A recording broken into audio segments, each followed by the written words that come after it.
Going live. Here I'm live. Hello and welcome to another Tales from a Professional Nerd. My name is Brian C.P. Steele, and I will be your nerd today and any other day that you watch one of my silly little shows. So today is a big day, guys. I wanted to the reason why I didn't pre-record this is because I knew the timing was going to be right, and I wanted to be able to celebrate it live. Not only are our wonderful European brethren across the pond starting to receive their emails from Games Quest about Warzone Eternal starting to ship out to the backers in that neck of the global woods, so to speak. But we officially have a web store. And by we, I mean some. We as in the greater Warzone Eternal, because it's technically on the trenchworks.com, which I will put up the link right now. Trenchworks in the chat. Oh, I can't even spell it. Trenchworks.com. Right there on the front page, there is a picture and a button that you can go to. And I wanted to celebrate the fact that we have web store access now. We've been waiting on this for years because of the Kickstarter and all that kind of stuff. So I wanted to go live today to talk about it, to express how fantastic it is that this is happening, answer questions, all that kind of thing.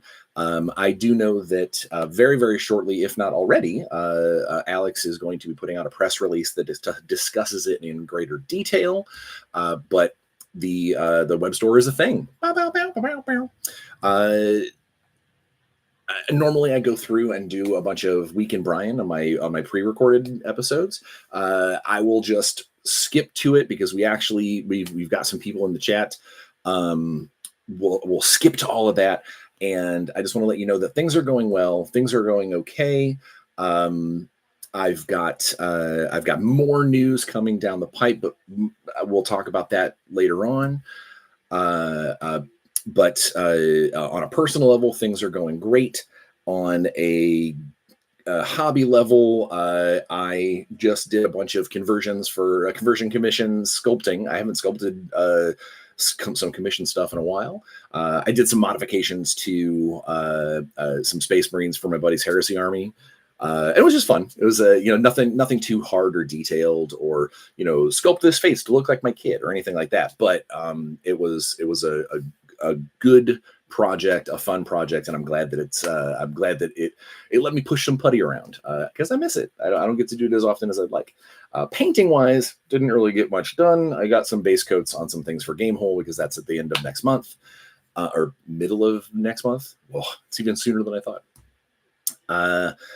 Gaming wise, been playing the living hell out of Helldivers 2, no pun intended.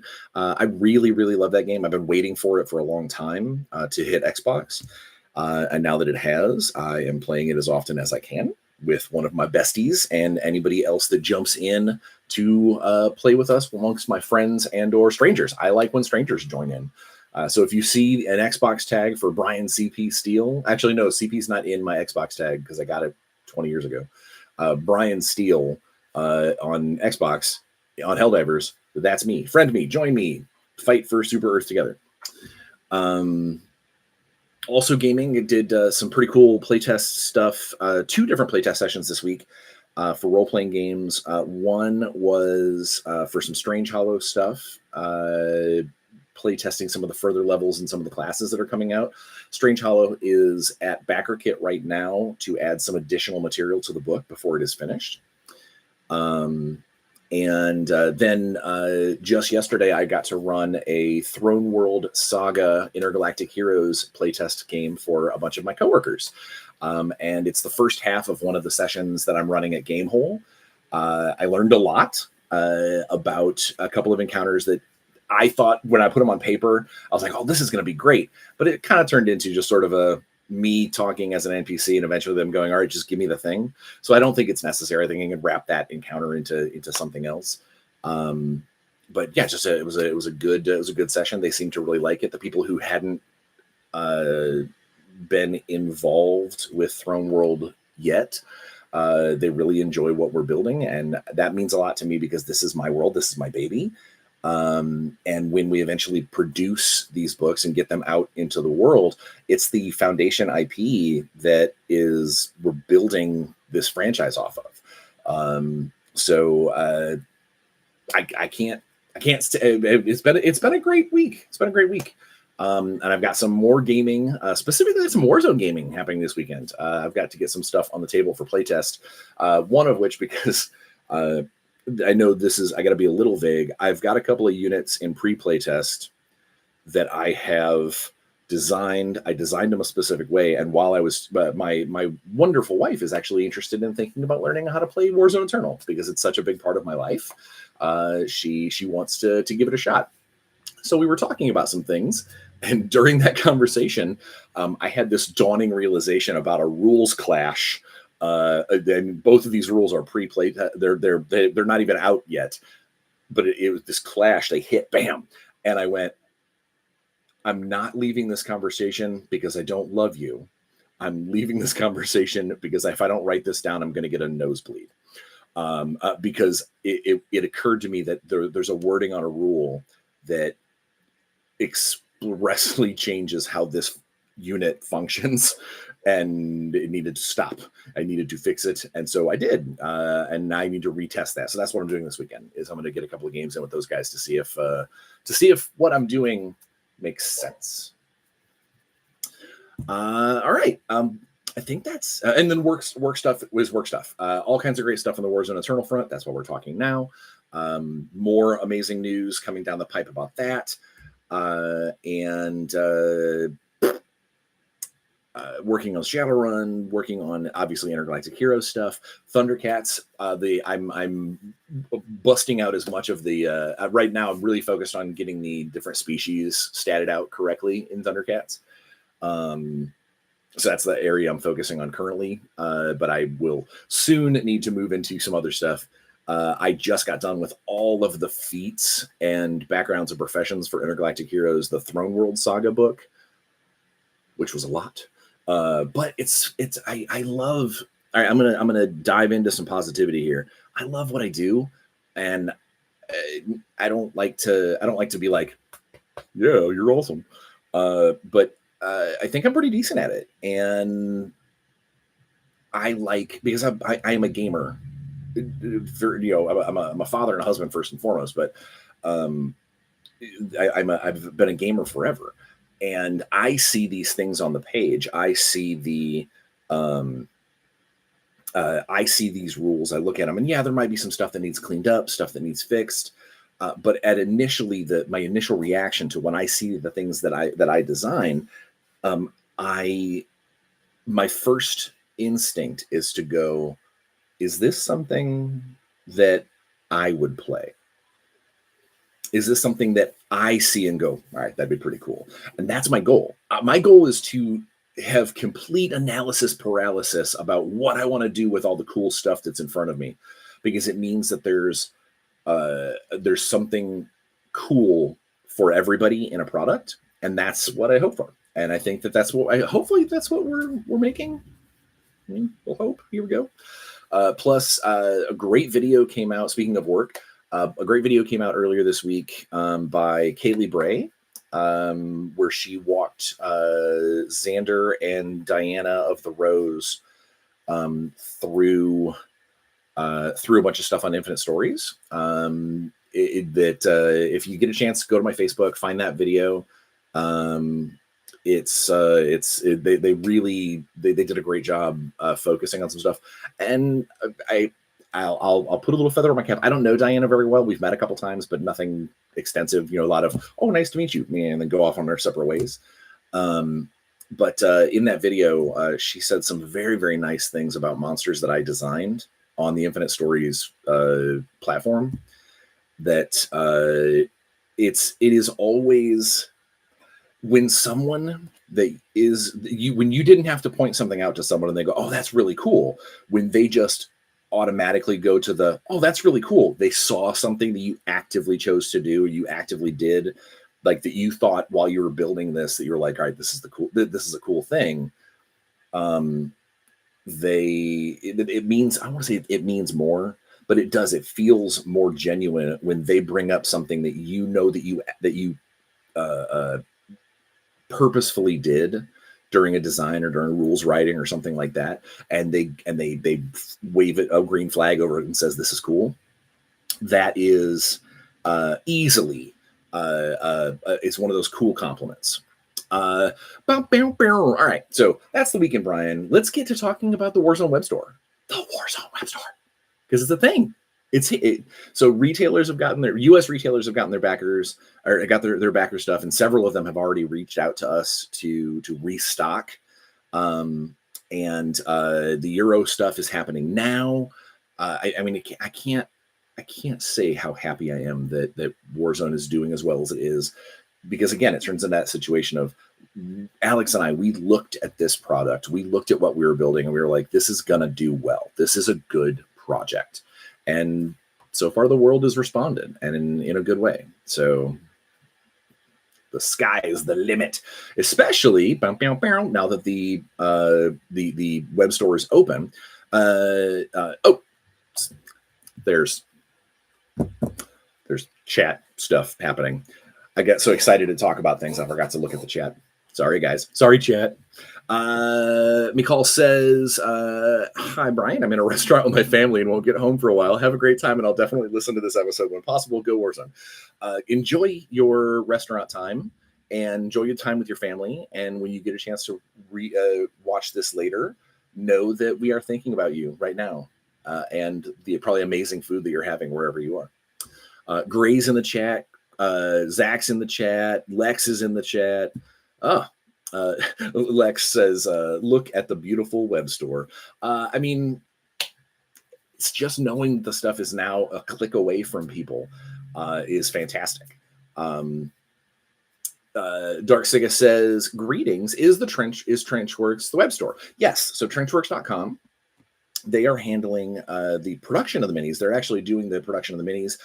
And it made more sense to us to have them handle the sales part, to have them, they're the ones that are going to have to produce the minis and pack things up and ship it out anyway. So just having it at, having that point of sale right there so they know exactly what's coming in, rather than us taking stuff, accumulating the numbers and then sending the numbers to them or a middleman warehouse or something like that. It just didn't make a whole lot of sense. When Dave has all of Dave's the owner of Trenchworks, by the way, an amazing gentleman and one smart cookie as well. So Dave has all the stuff to create these, and he's going to be creating the minis anyway. So it just made sense for us to let him handle that. There is one caveat that I do want to make sure that it's not a caveat. That's not really a heads up. So Alex and I really wanted to make sure that we wanted the European backers to have at least their tracking numbers in their hands, if not their actual stuff in their mitts, by the time the web store opened. For fairness' sake, for just really, because I think it's a good thing to do. I think it's doing a solid for the community, and the community is the whole point the reason why this game is I mean, yeah, it's a great game. It's pretty fantastic. But it's also it's about the players. It's about the community being happy, and about the community upholding, kind of the spirit of awesomeness with each other. And the last thing we wanted to do is like flip the switch on the web store and go, all right, cool, everybody buy your stuff. Sorry about you folks, you don't have your things yet.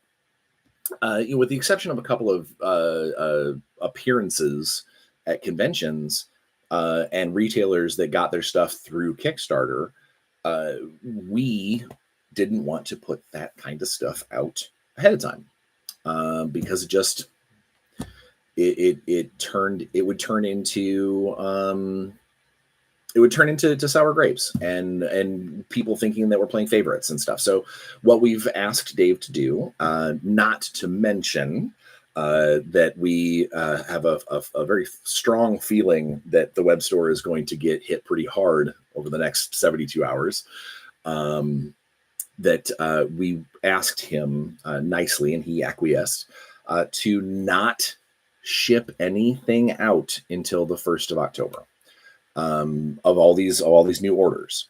So what this does is it gives him a hell of a window to build up some supply to for any of the retailers that jump on there that set up new accounts and order deep for their stores.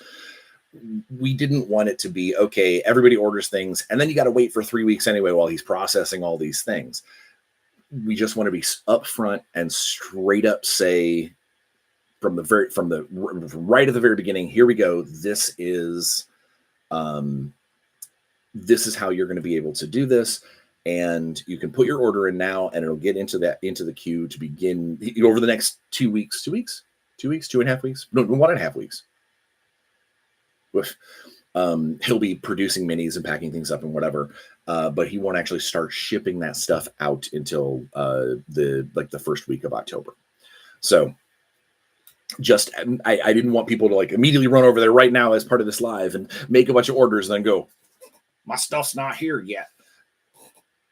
Full transparency. There's a couple of weeks worth of the web store is open. You can get your orders in, but Dave will need time to build up his supply and figure out how this chain is going to, function at full capacity. All right, we got more stuff in the chat. I'm also going to take a drink. I know it sounds like I'm talking really, really fast. I swear to God, it's not because I'm like on some kind of substance or anything other than caffeine. It's that I'm excited. And anybody who knows me, they know that I am a living cartoon. And the more excited I get, the more animated I'm going to get. So I'm just jazzed. This is one of, I think I've got in my head, I think I've got about four big announcements, 4 big things for Warzone Eternal that should be happening in the next 3 months. And each one of those is probably going to get a super animated, fantastic moment from me about them. But more on that in the future as they happen. Toko Kusanagi says, which Dark Legion units do you personally consider universal for each and every apostle? Well, universal. In Warzone Eternal, we tried to make it as Algaroth is the kind of the core concept. He is the Warfather. He's the guy who's given toys to all of his friends. So things like the Izogul, the Razid, Necromutants, Undead Legionnaire, those guys he makes them a dime a dozen. He cranks them out. Here you go. Here you go for his brothers and sisters. And others, I guess. I always kind of view Muawahe as sort of a they-them situation. And I see more of that in the future. For those being like universal units that other apostles will be able to use. And I don't necessarily see it going the other way. I see that most of the apostles, when it comes to their forces, their elite style things, I mean, they think that they function better when they're on their own, when they're with themselves, when they that it allows us as designers to build kind of faction directions. That sounds worse.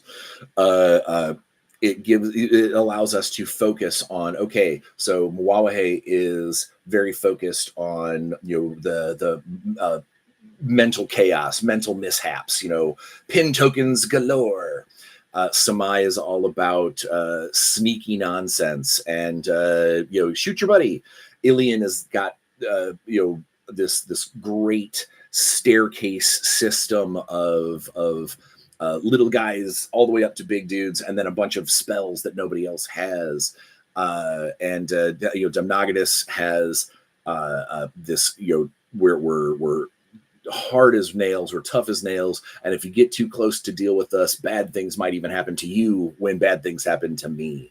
We want to be able to try and focus on that to make the factions feel individual, the sub factions, just like with the corporations. As we expand those units out in those factions, you will definitely see, rather than trying to homogenize every faction and every corporation and or have every unit within that faction all lean the same way, we would rather try and design things to be more as they function toward a goal.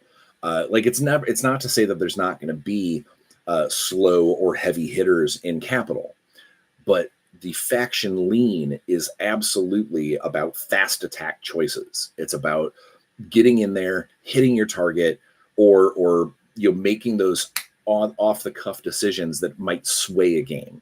That's really what capital is all about.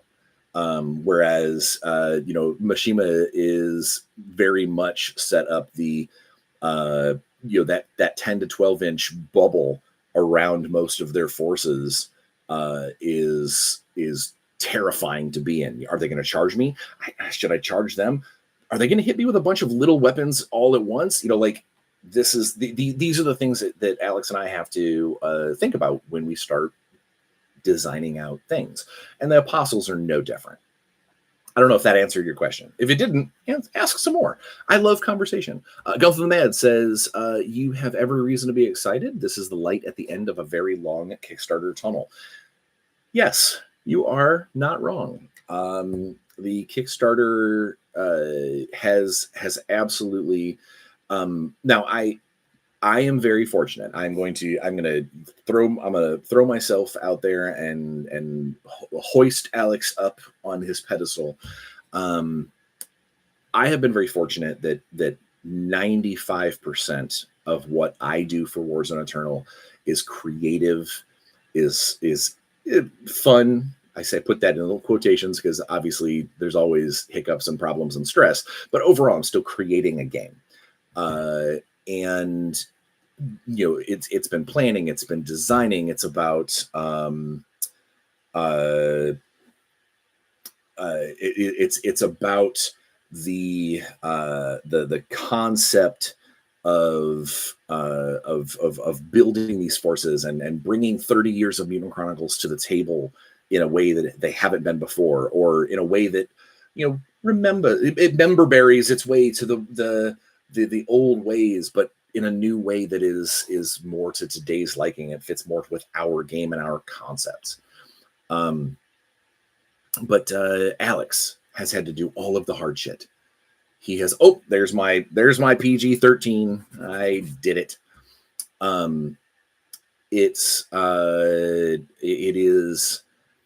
He has had to do all the hard things. He has had to literally, other than a little bit of help that he's gotten from us outsider, folks who've come to his house to pack things. He's packed every mini, every box, the pallets that went to Games Quest, not to mention he's had to field all the hard business calls and deal with the fact that, it is the nature of the beast. Kickstarters, the comment section is never, I shouldn't say never, but it is very rarely a fun place to be in. It's often more of a minefield of people that are unhappy, because very rarely do you show of hands, not that I can see them, who has gone to a Kickstarter that you have not received stuff, that you have left a comment just to say, things are looking good, keep it up. It doesn't happen. What happens is comments on art pieces, stuff like that. But people come out of the woodwork to go, where's my stuff? I haven't gotten my stuff yet. And that happens dozens of times a week. And that can really play havoc on your psyche of, is this right? Am I doing this right? Well, we're here. The people are getting it. Retail is open. All the stuff and the things, it's going to be great. And it is nice to know that we're at that end stage, that we're at the final couple of weeks before the Kickstarter itself is closed. Graviton Protocol is being laid out as we speak for all you Kickstarter backers. And we'll get that PDF out to people where you get to see the first of the unique personalities for Warzone Eternal that we designed for Graviton Protocol. So I'm excited to talk about them when that becomes a thing as well. We got more chat stuff. Chat. Cormac says, talk about snap trays, dude. I will in a moment because snap trays are a new thing, but I don't want to that is, I mentioned there's several cool things happening with Warzone Eternal over the next couple of months. Trenchworks' snap trays are one of them, which I will touch on a little bit in a minute. You guys don't let me forget to talk a little bit about snap trays before my hour is up. Matoko says, so you design Wawahe with pin counters like concussive flash grenades, but better range. I mean, there's more to it than that. That's an oversimplification. And a lot of things could change before, because right now, all of that stuff, with a very very small exception, there hasn't been the play testing on that stuff yet, because it's in the queue waiting for playtest. I mean, I might have tried them out a few times here personally with my own testers, but like the actual playtest core for the game have not seen that stuff yet, because they got their hands full with the things that are coming out over the next 6-8 months. Gunther says, you have a good point. Negativity is the norm. I wish it wasn't. And I think I won't say that negativity is the norm. I will say that negativity is the loudest. People are more likely to change up their daily routine in order to say something negative, rather than just sort of enjoying the moment and being positive. It's honestly one of the reasons why, if you follow me on Facebook specifically, every day I do a positive thought of the day. And a lot of times they're minor. A lot of times they have something to do with my dog or my kid, or maybe a thing that I cooked that day that turned out really, really well. But my therapist had actually said that I need to write something more like a journal, write something positive every day that has happened. Even if it is the most banal and mundane positive thing in a day otherwise filled with awful, it reminds you that it's all about perspective, and it's all about taking a time to recognize that it is never all bad. And I kind of wish more people did that before they jump to their keyboards and scream at everyone about things. Lex says, gotta run, but congrats on the big Warzone news. Future's looking very exciting. It really is. And you enjoy whatever you have to go do, Lex. We'll talk later. Matuka says, what were some of the more popular boxes as of now? We sold a ton of Dark Legion. But again, that makes sense. The monsters do well in minis games, and because of the stretch goals during the Kickstarter, and because of us wanting to make sure that we got a Nephirite and a Razid, and kind of in that sort of initial launch, the Dark Legion faction started out very attractive as far as like different elements. We also sold a lot. I believe the number one faction was it Bauhaus? I don't have the numbers right in front of me, but I want to say Bauhaus sold really, really well, which makes sense. Venusian Rangers are gorgeous. They're a great iconic look. Imperial. We sold a staggering amount of Imperial, and I think a lot of it has to do with the trenchers. Trenchers are just an iconic look. They're great. They're fun on the tabletop, but they're also just a really cool, flavorful model that you can just look, when you look at a group of trenchers, you know what they're for, you know what they do, you know what they're all about, and you raise your cup of tea to them. I do think that well, let's see. I want to say Mishima. Mishima was one of the ones that was, or Mishima, depending on how you want to say that, I suppose. I want to say they were the ones that didn't sell nearly as didn't sell nearly as well initially, but we sold a bunch of them at Adepticon, at Origins. I think that sort of sci-fi Japanese, like sci shogunate feel, maybe is harder to see until you get the minis right in front of you, or until you've played the game and realize kind of what that kind of represents, like how it ends up feeling on the table. But Barrel Mad Drop Bear says, "Ooh, have we got any news on releases of any of the other Dark Apostles? Looking forward to starting Alien Force." So I can tell you this, that I have pre playtest stuff for all the Apostles ready to go into playtesting when we get to that point, and a little bit of stuff for one of the Apostles is already in playtest. So maybe that gives you a general idea that we do want to introduce them sooner rather than way later. But we are we're at the mercy of how well this launch is on retail, how much funding, because the last thing we want to do is go back into a Kickstarter for just to be able to put out more minis, because it's as you've seen over the last 2 years, it is it's a process. It's a big deal. The goal here now is for the sales of the product to continue producing product and turning it into a much bigger and better thing over the next few months, until hopefully it becomes the elephant in the room that minis players are like, "Are they playing Warzone back there again at the store?" Yep, that's what we're hoping. What we got here? Darksiga says the Venusian Ranger was the reason I became a Bauhauser or Max Steiner from the Siege of the Citadel box. That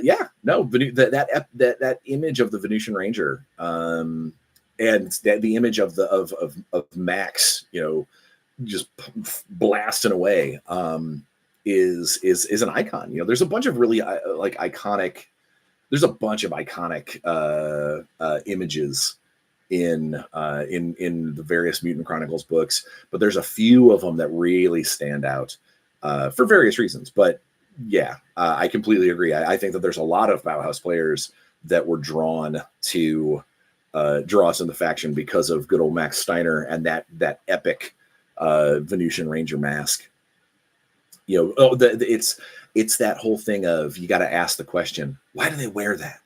And then you get involved and get sucked in to find more about the ducal court and the different houses, and yeah. So love it. Also, there is something to be said for, and all right, I'm going to go on a little bit of a tangent here, and then I'll get back to the chat, I promise. The second edition big box set. A lot of people came to the game based on that product. The Imperial versus Bauhaus box set that came with a bazillion plastic trenchers and a bazillion plastic ducal militia. That is one of the biggest reasons why the game took off, is because that great box set, that great just icon banger of a deal to get all those minis. And it did what 2-player starter sets always do, is that it created a focus on those two factions, and it made people think that those were the two main quote unquote main factions of Warzone. We're still dealing with some of that. where people really do think that, that there's different corporations are less important because they weren't in that box. Which is why, should I ever get an opportunity to create a cool 2-player starter set for Warzone, for Warzone Eternal, I would do absolutely everything in my power to make it less about faction versus faction and more about Agents of Light versus Servants of Darkness, to really lean into the narrative, but also to create a product that is fruitful ground for any player rather than just the players that want those factions, and also to avoid an artificial lean toward these are the 2 factions that everybody plays at the next big tournament, because the next, the next time everyone plays, like, well, there's 15 players of that kind. So our goal is to try and make it always as fair as possible, always as fun as possible, and to foster the best community as possible. So should that ever be an option, expect it to be something that everyone would want. If that makes any sense at all? I don't know. All right, back to the chat. Of course, Imperial is popular. One cannot truly play the game without the help of our hero, Trencher Dave. For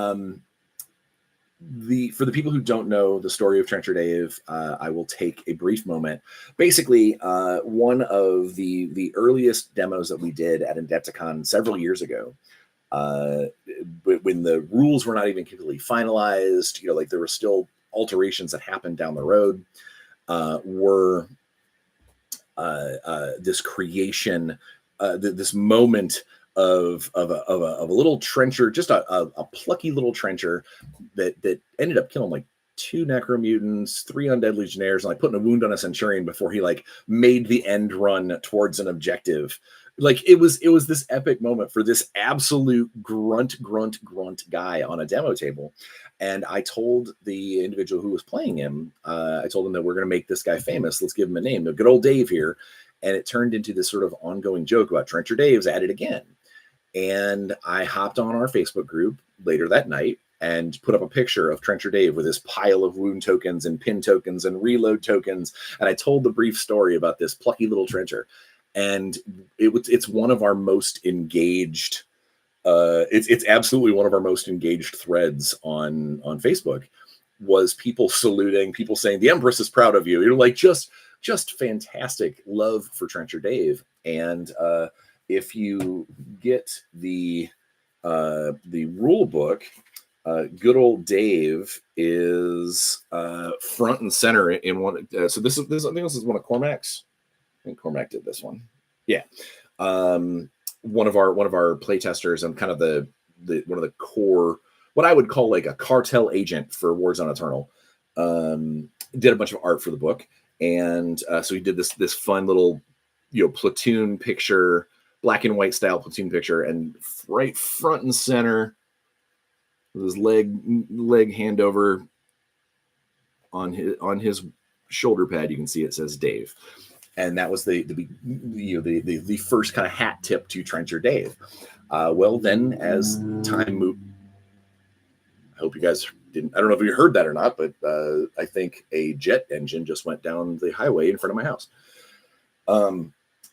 Trencher Dave was also one of the reasons why I added the unique personality cards to the Graviton protocol, because the concept of being able to take a mini from your faction starter set, paint him slightly different, maybe throw a different color of shoulder pads on him or whatever, and field them as this unique personality when you want to, and have a slightly different gameplay feel.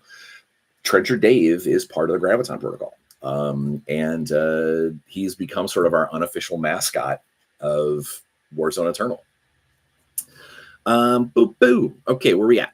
Oh God, went fast. Up. Mishima was the worst corporation. You were the first company to make it playable because you designed close combat as very powerful. Well, thank you. We know that close combat in a small board, a 3x3 board, like with Warzone Eternal, close combat is always needed to always be an option. and hopefully one that you had to work toward, especially with our reaction-based system, uh, meaning that unlike just sticking your gun out of a window or popping your head out of a bush and taking a shot, possibly even an aimed shot, uh, that's why dive for cover became a thing. That's why the various modifiers to hit, why it can become a staggeringly a huge sway when it comes to all the things that can change how a gunshot works. We want in close combat to be a little more cut and dry, no pun intended, that if you tactically use the terrain to your advantage, you farm the right reactions, you get them to, you pin them in a corner, you jump them at the right time. Close combat should be absolutely lethal, and that's the reason why we wanted to try and lean that way, and we hope that we hit that.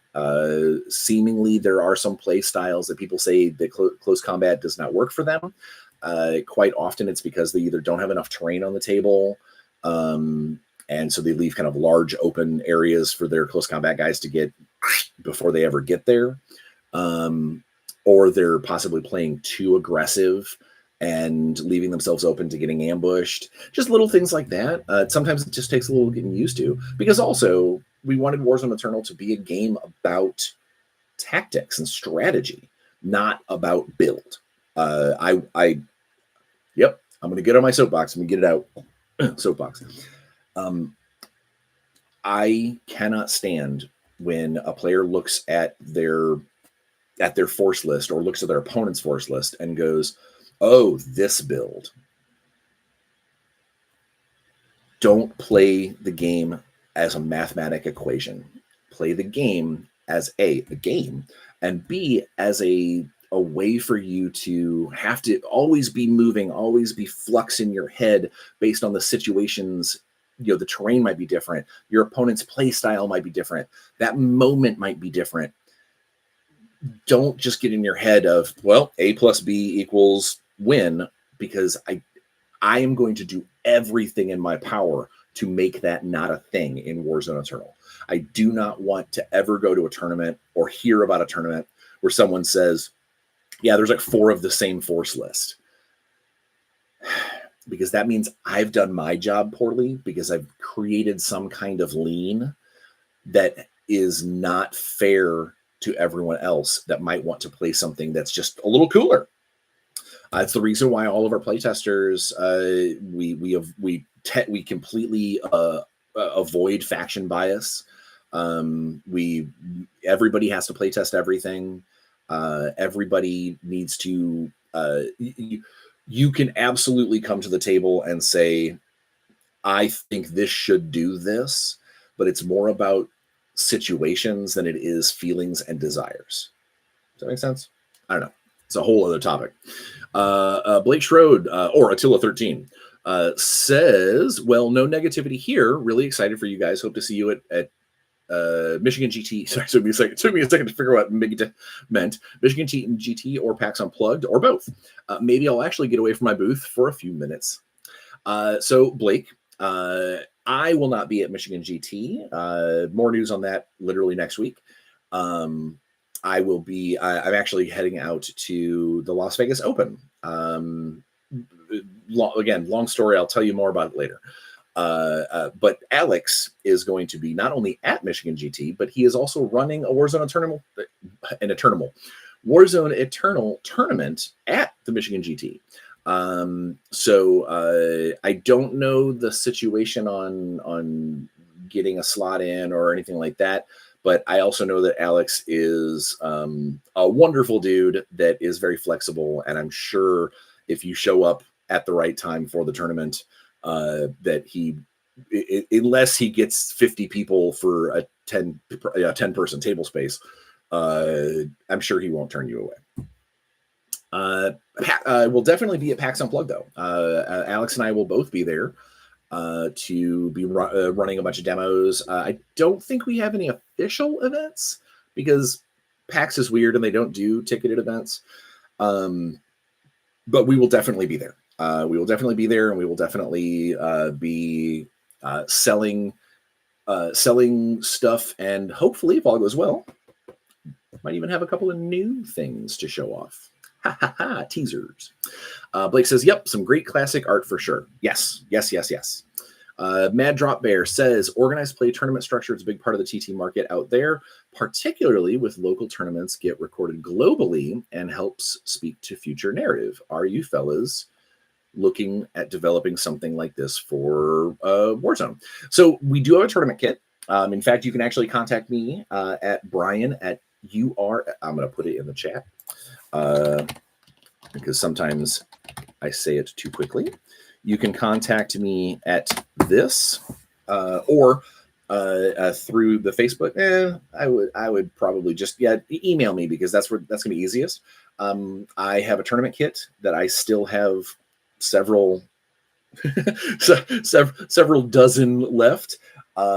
That comes with officially graphic layouts of prize certificates, a patch for the tournament organizer, three coins, Luna City coins that I got from that I had made over at Norse Foundry. Let me find one. I'm going to show it to you. Oh wait, if I can. Like I said, I got more of them. So they're in the baggies. I got baggies and baggies and baggies. Too many baggies. All right. Oh my gosh. There we go. So you get 3 of these coins. It is a Luna City 1 credit on one side. On the other side is the Brotherhood symbol that says, in the cardinal strength, lux hominum. So yeah, you get 3 of these, a flash drive that has all of the files, all the PDF files for you to print out all your stuff, and a patch, all for $20.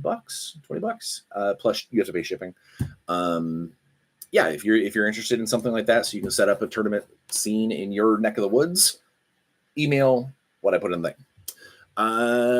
Boom, boom, boom. All right, what we got? Blake already said the tournament set. Yep, there we go. Gunther says, you are correct, sir. The tournament kits are excellent. I agree. That's reassuring to hear. I'm considering getting a local tournament going here in Australia. Awesome. I would be happy to ship something out, some tournament kit stuff. Get in touch with me. Because it is Australia and Australia shipping is kind of nightmarish. If you're going to run multiple events, I would suggest pooling things together and doing one shipment rather than doing a kit and then later on getting another kit, because the shipping on it is going to be kind of frightening. Motoko says, group activations for units that do not have it yet. Anti-tank missile for every rocket launcher. All right. So group activations, right now, we wanted to keep Warzone Eternal as a skirmish level game. 10 to 12 models aside, unless you're trying to do something wonky. Lesser on the other side of the wonky. But it's the reason why we have no plans right now to do super gigantic tanks or like large squad mobs. This isn't a war, like an army based game. We do have plans to do things like the Eradicator Death Droid and the Hurricane Walker, and some of the things that are like crew sized, crude, or larger models. We'll say Biogiant sized. We already showed off the Ezo Ghoul as a pre-sculpt at some of the shows. We do want to add some of the larger things, but those are going to end up being things like that. You've based your army around that thing. You based your force around having the big critter or big walker or whatever. So things like anti-tank rockets, we do have plans for anti-tank stuff down the road. There's just no reason to have them now because you're going to shoot Trencher Dave with an AT rocket. It's not right. But we do have plans and things in place for adding things like demolition charges, specifically anti-tank rifles. There's going to be some stuff down the road that will have more wounds, that will have higher armor, that would make more sense to start including things that are good at dealing with them.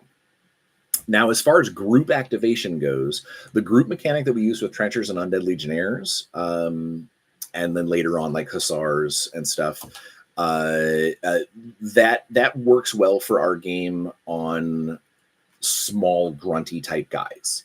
In a true skirmish game where models get to do lots of things individually, when you start including blob squad type tactics, you enter into some action economy issues, and on a 3x3 board you run into having too much.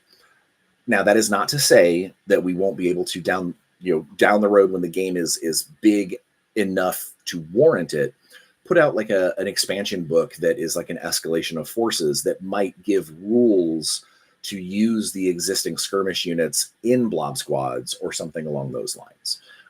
But I would be absolutely lying to you if I said that I had any of that in the actual plans for the future right now.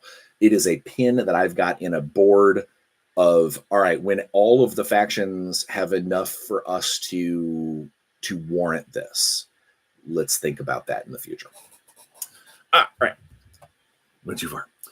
Gunther says, to me, the best thing about Warzone has always been the factions and their stories. Unlike other games, which will remain nameless, there is absolutely no faction I don't like. I love hearing that. That's awesome. And honestly, I hope that some of the lesser known units and things that didn't get nearly as much lore or story in previous versions, as we produce more for our factions and more factions for the game, we will also be producing more lore documents and things to create a larger depository for people who have, you've been very fortunate that you know a lot about those factions, you know the history, you've read these things. But when I say something like, okay, to the average player that just bought the Dark Legion box because they thought that the Undead Legionnaires were sweet zombies with guns, I'm down. When I tell them, hey, the Immaculate Fury is the next Algaroth release, which it is, by the way, that they have no idea what that means. They don't know what that is. They don't know what it does, what it looks like. They know nothing. So we will absolutely have to include that sort of thing, as increase the factions, increase the lore, drop that information. And me as a writer, that's one of the things I do is I write novels, is I want to narratively expand on the stuff that we know and the stuff that we've learned. And if it's something that might have gotten 2 sentences in an obscure book 25 years ago, this gives me and Alex, it gives our Warzone team a chance to pump more life into that, make it bigger, better, more of a lived in place, rather than just, oh, it's a dude that has a grill for a face. Drop Bear says, agreed, Gunther, my Warzone journey started with the RPG of Mutant Chronicles. We love you. And you'll see over time that there's some stuff from the RPG that never made it into the Mutant Chronicles that Alex and I already have plans to create as Warzone stuff. 10 to 12 models per side. Heresy is a different game. That's nowhere near enough trenchers. Now, like I said, you can do something crazy. If you want to go oops all trenchers, you can absolutely get a lot of guys on the field. Don't get me wrong. Will we get upgrades like Venusian Rangers, light machine gun, rocket launchers, things like that? So I've got a few things scrawled out on paper in pre-play test that we haven't completely gelled. But I do eventually want to entertain the idea of expansion models. So like, not every Venusian Ranger squad's specialist will be the heavy machine gun. Basically just because the way that we've built this game as model to model skirmish level stuff, is as long as we make sure that the point costs and things and the stats for stuff match the way they're supposed to, there is absolutely nothing that stops us from going, all right, so there has been there have been many conversations about like blitzers and the fact that in older games they had demolition charges because they had anti-tank targets. Our game does not have anti-tank targets yet, so we had no reason to give them demolition charges because it'd just be wasted space on the card and things that you would be paying points for that have no use yet. Down the road, I mentioned the anti-tank options. There's nothing that says that we can't create a blitzer, like a demo blitzer, that you could then add to your force. Basically, he has all the same kind of stats and equipment and things that the regular blitzer does, but then also has this other cool anti-tank option. So yes, a very long-winded version of what I was saying, or what you asked. Yeah, we absolutely want to do upgrade models that build off of the existing units. But I think before we do that, not only do we have to have a reason for that, we have to flesh out the factions a little more for a little more diversity amongst the different units, and we want to have a little bit. Rather than we start putting out, here's some more Venetian Rangers, I would like to do things like the Hussars, or I personally would love to get some wolf mask dragoons on the table.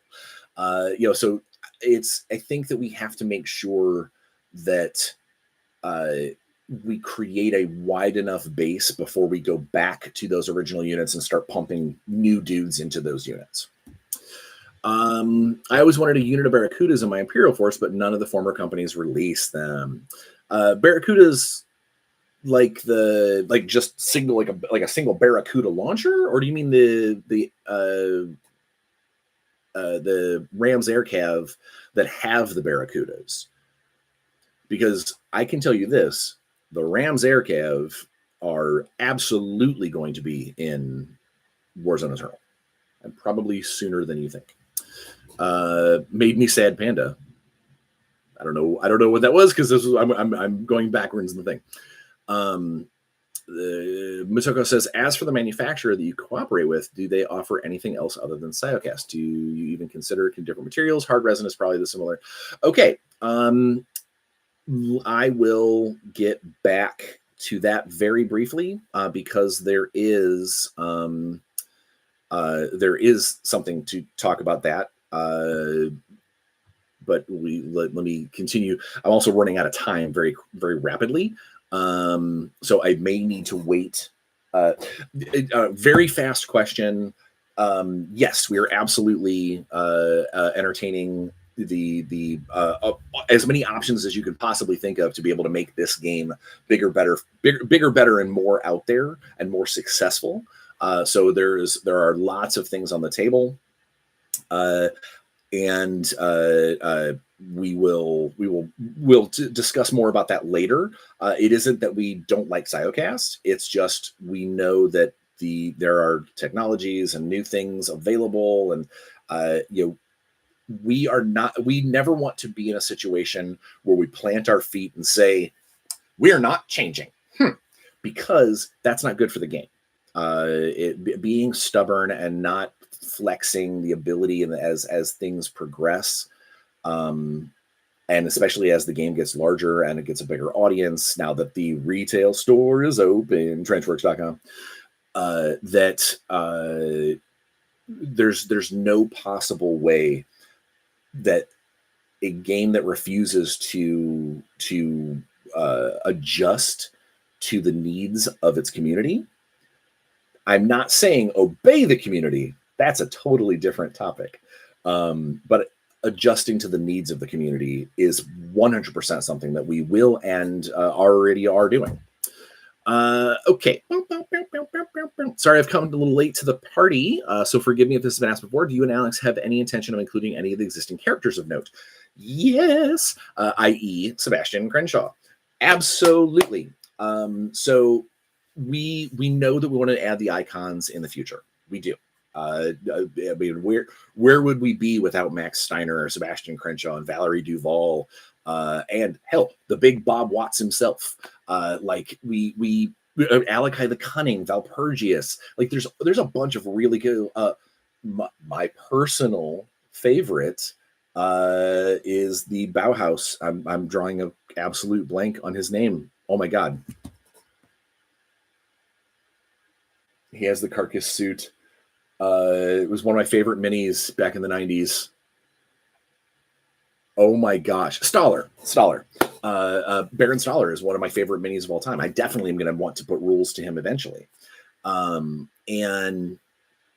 the balancing act that we want to do is we want to make sure that the unique personalities that we create do not outshine the other leaders and supports and specialists that they represent to the point where they become auto-include.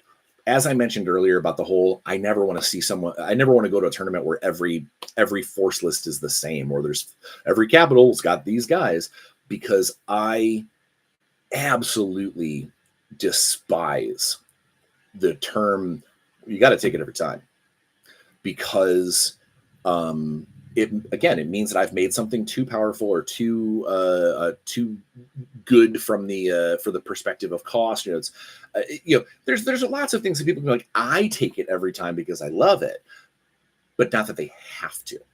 And that's always been a problem in games like 40K. For me, is that you see the same individual unique personality in every force of every time of every game all the time. And it is infuriating for that to happen, because I think that it's lazy design just to make, because he's got a cool name, that you make him cooler, you make him better, you make him the best thing ever so you can sell another model.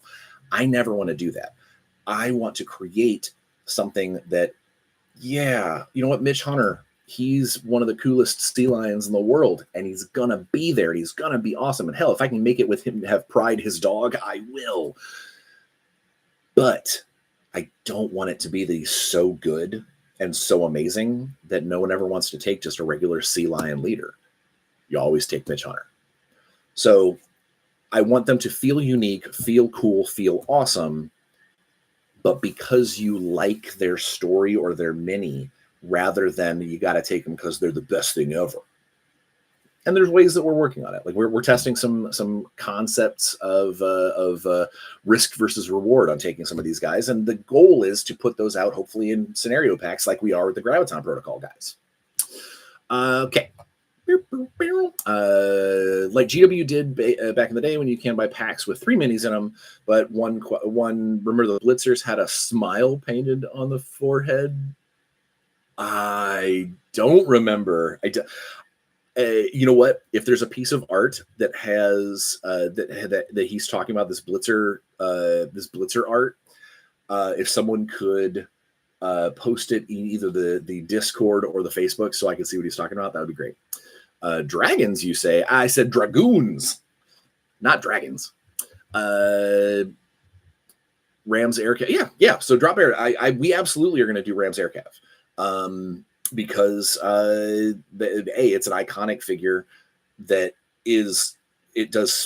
people love it, we love it, and it also is something that I think that the old model, the I'm squatting to poop model, can absolutely be done better with today's technology with the same style and feel. And not that I'm saying that I haven't already seen some sculpts that we are doing for it. Ours is better. Do not forget Wolf and Kramer, the capital agent. So we won't be able to do all of them, obviously, but that is also one of the reasons why. So somebody like that, like Wolf or Kramer, would be a great for someone who wins the Eternal Champions tournament in March at Adepticon every year, because that allows them to point out, hey, I really want Kramer. I really want Kramer in the game. The Eternal Champion of that tournament every year is going to be able to look back at the last 30 years of Mutant Chronicles and pick a unit to jump the queue and become part of the game. It's already happened once. It's the reason why we are putting out the Nasal for Algaroth, a unit that never received a model, an obscure thing that has almost no lore at the time, from the Dark Eden source book. That's what Zach picked when he won this year. Who knows what will get picked next year? As for the Immaculate Fury that I leaked, some kind of shotgun, Target Games had that with Nazgaroths as well. So I'm not going to leak what they're armed with, but I can tell you this. It is the first time that that weapon has ever seen a miniature.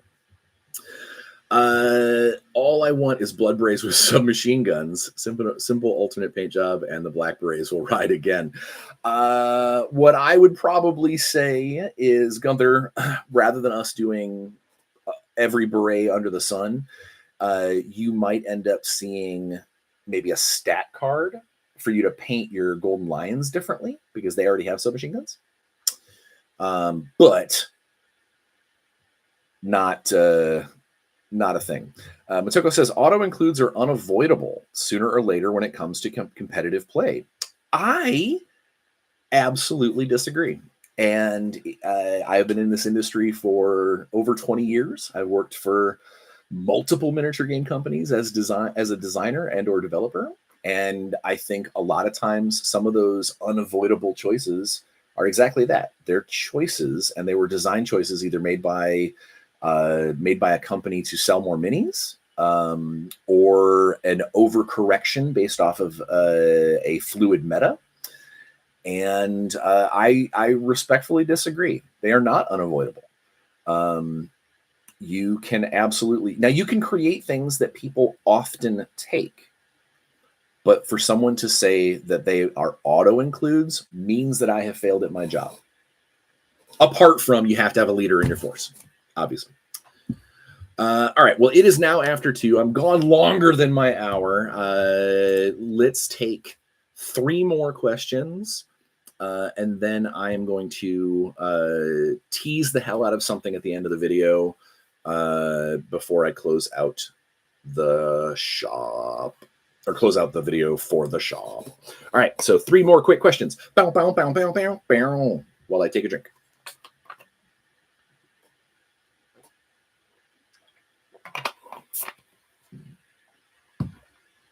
Dark City says in the RP book Bauhaus, it says that Bauhaus blitzers are completely crazy and love to fight against armored vehicles. And it says in the book that there is a smile painted on their skull mask. So you'll note that not you're right. They have skull masks in the RPG, but that's also because there was a bunch of art discrepancies between Rangers and Blitzers in several places, which is why ever since pretty much they started making minis for them, they no longer had that they didn't keep the same skull mask, because from a miniature game perspective, it would be kind of boring to have an entire force that is all this special forces skull mask. I think it's also part of the reason why the Dragoons got that, why all Dragoons ended up getting the wolf helmet. But yes, if there's a smile painted on, I would like to see that art for any reason. But I think it'd be kind of fun if somebody painted their blitzers. Our blitzers still have masks.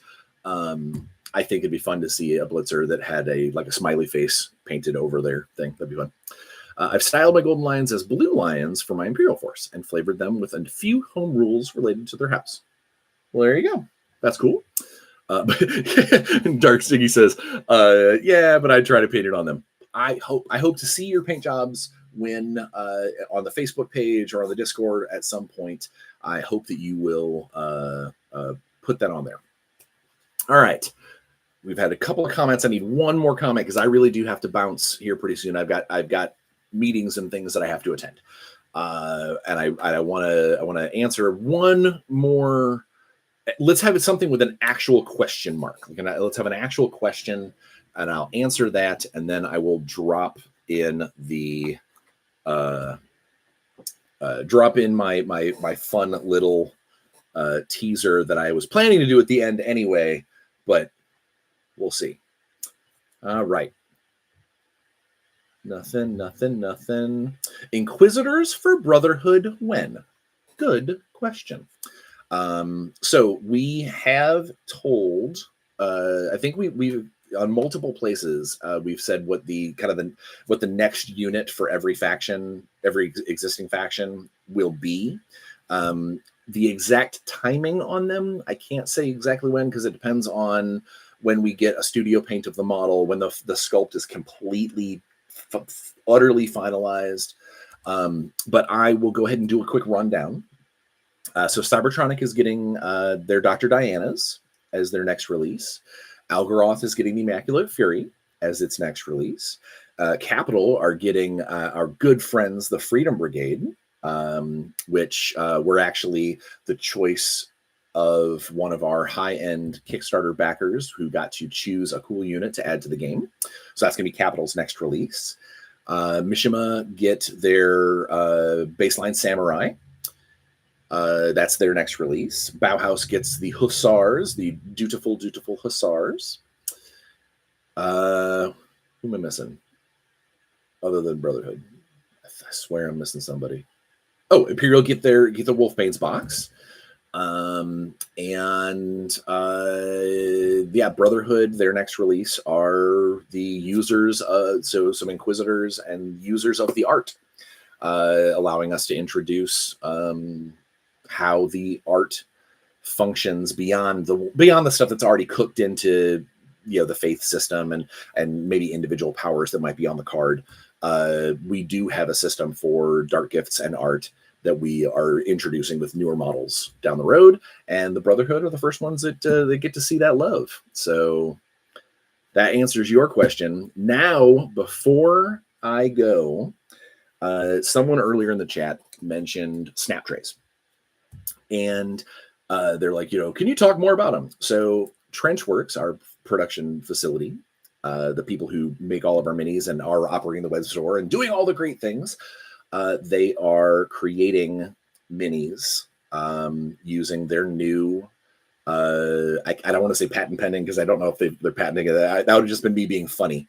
But they are doing a system where they are creating their minis on individual trays.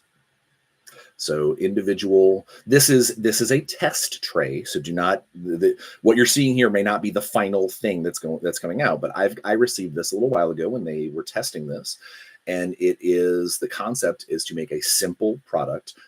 They are going to put out, we are definitely going to put out some more people showing this stuff off, but I wanted to go ahead and tease how absolutely awesome this is going to be for our game, and honestly everything Trenchworks does, but specifically for Warzone Eternal going forward, because these snap trays are durable, and this is how easy it is to remove them and get them ready for putting together.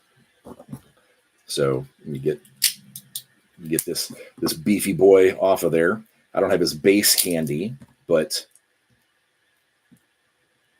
notice I have no tools, and I just snapped off my Razid from a snap tray. Again, I will be talking more about this, and we will do more about that, but I wanted to go ahead and say that it's going to be awesome. It's going to be awesome. We will discuss more things down the road. We have more news, more stuff. Alex and I have been waiting to talk about awesome things happening with Warzone Eternal for a long time, and part of the reason why we've been waiting is because it is not fair to the Kickstarter backers for us to not have our attention devoted to making those things happen and to get those out, to get the stuff that they helped build this game, they built the foundation of making this happen. It is not fair to the Kickstarter backers for us to start and off talking about all this cool other stuff that we have been working on until we got you guys taken care of. Well, now that the pallets are out, people are starting to get the European customers are starting to get their tracking numbers, and hopefully as Games Quest starts sending things out, we're here. We're making it. There is nothing but awesome news and cool things and fun stuff happening with this game going forward.